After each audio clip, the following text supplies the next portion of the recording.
You've tuned into The Mountain Gardener with your host, Ken Lane. Gardening, it can be challenging, but with these simple insider tips, you'll reap huge rewards. Now, let's tune into today's Mountain Gardener with Ken and Lisa. And we are back in the studio with Lisa Watters-Lain. She comes each week and just shares her garden insider tips. What's going on in her gardens, or what has she seen in the neighborhoods?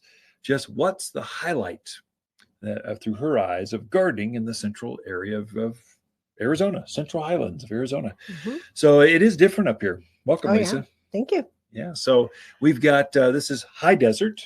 Yes. It is, so as soon as you come up the hill from Black Canyon City, you go through all that chaos of I-17, you get up the hill and all of a sudden it cools down. Mm-hmm. Plants change, the swallows disappear, and you are in the mountain gardening area. So that is true. That's what we're talking about. Central, that's Sedona, Camp Verde, Cottonwood, Prescott Valley, Mayer, you all the way over to Paulden and Chino Valley, down over the hill towards Skull Valley, Hillside, Kirkland. These are all the same. We're all but I'm different. I'm special because I'm in Prescott Valley. Well, I got news for you, Prescott Valley. You're not as special as you think you are. You might just be the same as the rest of us, at least in the gardens. Mm-hmm. So we grow the same stuff. Soils change and the sun direction. So what side of the hill you're viewing change. Right. So soil density. So you got clays and caliche, you got sandy. As you get towards Granite Mountain, you got more sandy, granite-y kind of soil. So many times we'll ask you, where do you live? We're not asking you because we care. We're asking, we're trying to figure out what kind of soil you're dealing with. Yeah. Because we've dealt with thousands of other gardeners. We can help hone you in. When you show us a picture, I don't really care about your backyard fence. I mean, I've seen hundreds. I'm looking at what other plants are growing there so I can companion plant. We're looking at how much sun is showing up on that fence line. Where are the shadows? We're looking at the nuance of that so we can get the right plant and so we can companion plant those things so you'll have more success. We're trying to give you advice. Mm-hmm. Doc, my chest hurts. Why? Well, I'm not quite sure. Let's take a look at this. And there's probably dozens of reasons. The same in your backyard. There's dozens of plants that could fit and not fit. So we're trying to get you where you don't make as many mistakes. Anyway, I go on and on. Yes, you Lisa. 2 minutes in. 2.5 minutes in. It's all you. This is my segment. Yeah. How's that for an intro? I would also say included in that is also microenvironments. Oh, yeah. I mean, in one yard, you could have 4 or 5 different microenvironments. So yeah, it does matter where the sun hits and yada, yada, yada. But that's where professionals can help you. Well, we is professionals, that's for sure. So right now we're seeing all the summer shrubs and flowers blooming, and it's pretty. Yeah. We're past that spring. The lilacs are done. The forsythia is done. That spring stuff. And now we're into the summer color, which is actually quite pretty. And there's a lot of shrubs that do very well here. If you're looking for summer color to mix into your yard. The one that I really, really like is the Rose of Sharon or hibiscus in the hibiscus family. Now it's not the great big monster hibiscus you see in Hawaii, but it's a beautiful shrub. Most of them are going to get 6 to 8 feet kind of in there.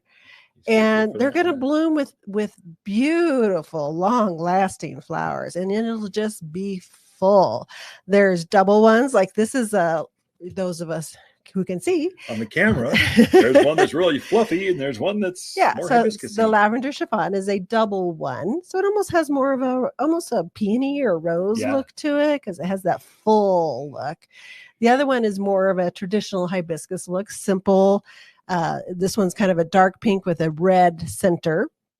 Now there's many colors, lavender, white, pinks, dark purples, you name it. There's lots of colors in the hibiscus family.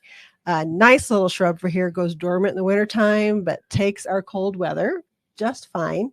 Comes back in the spring, leaves back out and blooms, midsummer, pretty much through the end of summer. Autumn, yeah. So nice shrub for here. People should definitely have one in their yard. Does very well. At least one. Maybe at least 2 or one. 3. The other one I didn't bring a blossom in, but that also is a great continual bloomer through the summer, is a butterfly bush. Yeah. And a lot of people are used to seeing those, but they've actually come out with quite a few varieties now. So we're kind of used to that 6 to 8 foot tall, gets rangy, takes over your yard. Well, they've come in with many that are much more behaved. So they get 4x4, 5x5, and even some that are like 2x2, the little Pugster series. So, but they're nice that they don't have a little tiny blossom. They still have that real big blossom on them, so you get a huge show of color.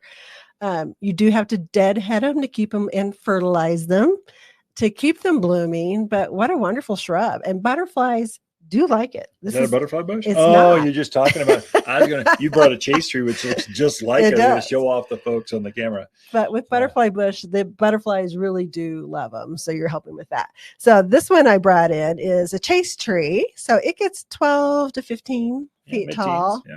It has a bloom very, very similar to a butterfly bush, but it just gets bigger. It gets fuller. It has a purple, almost lilac type bloom to it.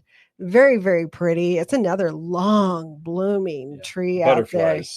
Think they've gone to heaven. You'll have lots of butterflies on this plant. Just pollinators in general. Yeah. It is a great pollinator plant out there. And very drought hardy. Super animal resistant. Your deer aren't going to be chomping on it. Guaranteed. We got several personal experience. Deer in javelina, do not bother. Chase tree. It's a great one. Yeah. Another one along with that is the desert willow. Yeah, that's right. Which are definitely starting to bloom around town right now. I get about the same height. Yeah. I like the ones that don't produce the pods. So Timeless Beauty, Bubba, those are Sweet Katie. So they're not producing pods, so they bloom a lot longer. Yeah. And hummingbirds love those. There are plants all plants are not the same. So so red tip photinia. Out of all the red tip photinia, there's some that are more disease resistant. They actually are fuller. They have better reds. There's actually different grades. Roses, there are some that are some that get disease that animals just eat like crazy. There's some that take the sun better.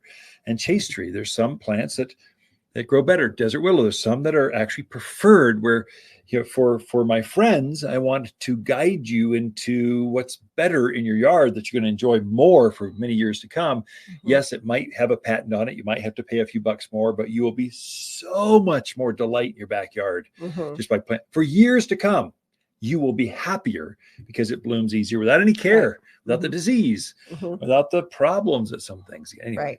Definitely worth it. We go on and on. Yes. Yeah. We go on and on. Other things blooming right now are the crepe myrtles. Oh, yeah. Those are they're again 6-ish. They're coming up with new ones that stay smaller now, which is nice. But beautiful bright color, usually pinks and purples and whites and lavenders, and the colors are just very dynamic out the yard, especially when that's very pretty, honey. Especially when you're in the heat of summer and you're kind of like to look out and see those crepe myrtles just shining out there is amazing. So definitely check out the crepe myrtles. So the other one that I brought in, so this is Caryopteris, sometimes called bluebeard or blue mist. This is a shrub, probably 4x4. Another really drought hardy, animal resistant. And when it blooms, the whole shrub is crazy. In bloom. It's freakish. Great pollinator plant, just really pretty. Nice one for your yard, mixes well in with your crepe myrtles and your butterfly bush and things like that. So, summer lover, who just loves the heat. So this one I brought in is a gardenia. So the gardenias So the ones we have at the garden center right now are just in full bloom. And I just like to go walk over there because it smells so good. And I love gardenias. So yeah, you can just come in and just smell the gardenia. Bring your coffee, that one iced tea. And the Daphne, where they're kind of side by side. Yeah. You're wondering, where's that smell coming from? It's from both of them. Right. So Daphne and gardenias are some of the strongest fragrant plants. In the a little bit more of a shade plant, but they do nicely here. And then I brought in just a couple of real quick annuals. So annuals, one season, one and done, but they just bloom their little hearts out for that. Great for containers. This one's a penta. This is a great butterfly attractor. excellent, excellent. And then, of course, lantana. Who doesn't love the heat more than a lantana? I know, that's crazy. I don't know, yeah. but look at the color, pinks and yellows, and just do wonderful in containers and brighten those pots. We have both. We've got up at the elevation, we've got, all the lantanas are perennial down in Phoenix. Down up here, only a few. So we've got the perennial varieties. They come back every year. And we've got these fancy, bright colored ones. We got both. And we've got them separated so we can help you grow them better, stronger. Anyway, Lisa, thank you for the summer flowers that'll just shine in your yard. Garden companion plants for June are sunburst locust, moonshine yarrow, silverberry, and Hall's honeysuckle. Ideal at growing up fences, walls, or as a ground cover. Wind, drought, deer, javelina are no problem. Hall's honeysuckle is an outstanding mountain vine with fragrant yellow flowers that loves blooming in the summer heat. An excellent solution for fast-growing screen, even in the poorest of soil. You'll only find the hardiest vines at Watters Garden Center, 1815 Iron Springs Road in Prescott. For a more fruitful garden, increased success in the landscape that just feels better, then tune in daily to the Mountain Gardener podcast. Subscribe through your favorite podcast streamer or visit wattersgardencenter.com. Better yet, visit me directly right here at Watters Garden Center. Thanks for tuning in.